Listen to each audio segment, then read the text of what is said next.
ka tam le sim la nu to ka ki sai sai ze malam ka tam le ma la nu to ka ki sai sai ze cuộc tình đau khá là hi le sim lam na in ki sai rồi giang ôi hoa sim lam na in ki sai vinh veng nghe cuộc tình khao khát đẹp đi lệ mà lam na in ki sai rồi giang ôi hoa mà lam na in ki sai vinh veng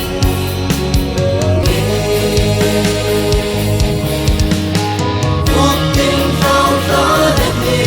lệ mà lam na in ki sai rồi giang ôi hoa mà lam na in ki sai vinh veng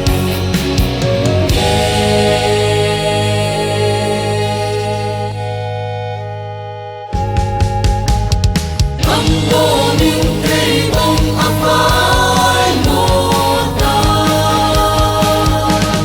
tuy đúng ta tập phiêu tuy đúng xa băng gặp vai một tuy đúng ta tập phiêu tuy đúng xa băng gặp vai một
sai vinh veng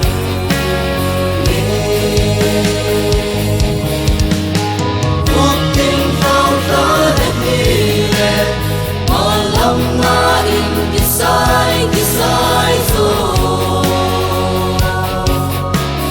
giang ôi hoa mà lam na in ki sai vinh veng